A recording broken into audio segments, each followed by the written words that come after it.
නූතන සමාජයේ මේ වන විට කාන්තාවන්ටත් වඩා අපයෝජන සහ දූෂණවලට ලක් වෙන්නේ කුඩා ළමුන්. ඒ ගැහැණු පිරිමි භේදයකින් තොරව.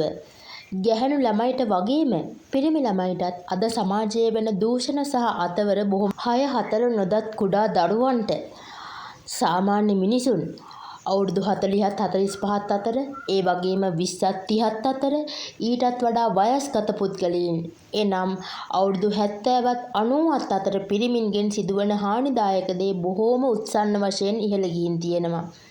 ඉතින් ඇයි මෙහෙම වෙන්නේ? මේ දේවල් වලට හේතුව මොකක්ද? ඔවුන් මේ දේවල් වලට දරුවන්ව පාවිච්චි කරන්නේ ඇයි? ඒ සඳහා සුදුසු ස්ථාන තිබ්බත් ඒවා භාවිතා නොකර මොවුන් කුඩා ළමුන් විලක්ක කරන්නේ ඇයි? අපි ඒ පිළිබඳව කතා කරමු. නූතන ලෝකයේ උත්සන්න වන අර්බුද.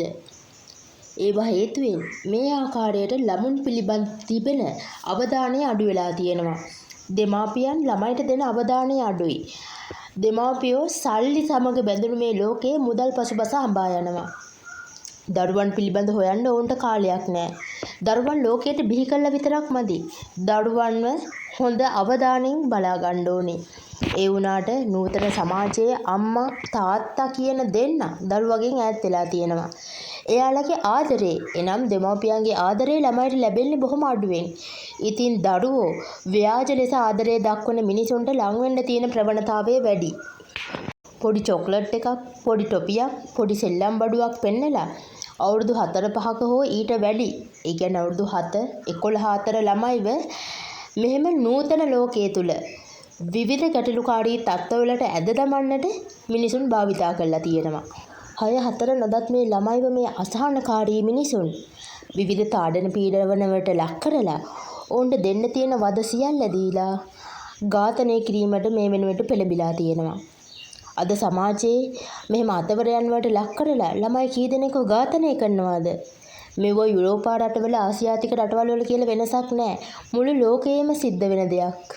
මේකට ඍජුවම වග කියන්න ඕනේ දෙමාපියෝ කියලා මම හිතනවා. දෙමාපියෝ දරුවන්ට දෙන අවධානය අඩු වෙන්න ළමයි වෙන දේවල් කරා යොමු වෙනවා වැඩි. තාක්ෂණික අවදානම සහ පද්ධතියේම සමාජයේ ගැටලු හේතුවෙන් ගෝලීය වශයෙන් ළමා අපයෝජන වැඩි වෙමින් පවතිනවා. මෙම වැඩිවීම අන්තර් සම්බන්ධිත සාධක මගින් මෙහෙයවනු ලබනවා. මේ වන විට නූතන ලෝකයේ තියෙන අන්තර්ජාලීය සම්බන්ධතාවද මේක සඳහා එල්ලවන ඍජු ප්‍රබල කාරණයක්. දැන් කුඩා ළමුන් ඉඳන් ජංගම දුරකථන පාවිච්චි කරනවා. දෙමාපියනොත් ඒක අනිවාර්ය අංගයක් විදිහට සලකලා ළමයට ජංගම දුරකථන ලබා දීලා තියෙනවා. සමහර රටවල් වල උදාහරණයක් විදිහට ඕස්ට්‍රේලියාව වගේ රටවල අවුරුදු 15ට අඩු ළමයින්ට ජංගම දුරකථන පාවිච්චි කරන එක තානා. ඒ වුණාට අපේ රටවල් වල වගේ රටවල් වල ජංගම දුරකථන නැති ළමයෙක් නැහැ.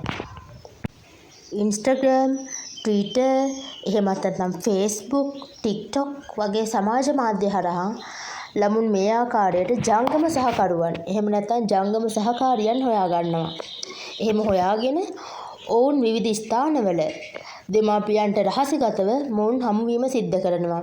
හැබැයි මෙවුවා කෙලවර වෙන්නේ මරණයකින් හෝ දූෂණයක් අතවරයක් වගේ දෙයකින්. මේ දේවල් ළමයි කරන්නේ මේ අන්තර්ජාලීය සම්බන්ධතාව හින්දා. කිසිම දැනුම පරාසයක් විහිදවගෙන හෝ තමන්ගේම මෙහෙයවීමකින් නෙමෙයි. දෙමාපියන්ට හොරෙන් නැත්තම් ඒ ශනික ඇති වුණු සිතුවිල්ලක් හින්දා තමයි මේගොල්ලෝ මේ විදිහට ක්‍රියා කරන්නේ. නමුත් ඒක කෙලවර වෙන්නේ තමන්ගේ ජීවිතයේ අනතුරේ දාගෙන යාලා. ඉතින් මේ ආකාරයට අපිට ප්‍රොෆයිල් එකේ පෙවුනට අවුරුදු 20ක 25ක ලස්සන තරුණයෙක් තරුණියක් ඒ ප්‍රොෆයිල් එකට පිටිපස්සේ ඉන්නේ සමහර විට අවුරුදු 50ක 60ක කෙනෙක් වෙන්න පුළුවන්. මේ ආකාරයට ඔබව රවටගෙන යම් ස්ථානයකට ගෙන්නවගෙන ඔබට අතවර කරලා එහෙම නැත්නම් මේ කුඩා ළමුන්ට අතවර කරලා මෙයාලා තමන්ගේ කාර්යය ඉෂ්ට කර ගන්නවා. වේගයෙන් විකාශනය වන ඩිජිටල් තර්ජන අපරාධකරුවන්ට පෙර නොවූ විරූ අවස්ථා නිර්මාණය කරලා තියෙනවා.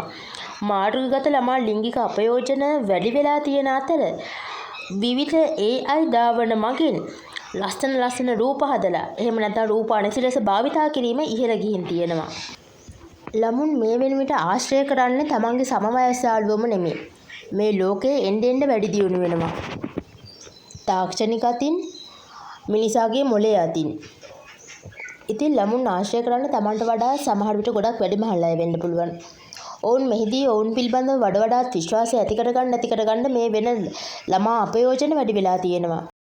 ඒ වගේම නූතන ලෝකයේ මේ ළමා අපයෝජන වැඩි වෙන්න තවත් එක් ප්‍රබල හේතුවක් වෙලා තියෙන්නේ ළමා දූෂකීන්ට ළමා අපරාධකරුවන්ට තියෙන නීති ලිහිල්වීම.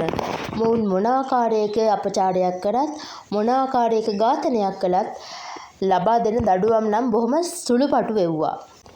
ඉතින් මේ ඝාතකයෝ තව තවත් මේ දේවල් කරන්න පෙළඹිලා තියෙනවා.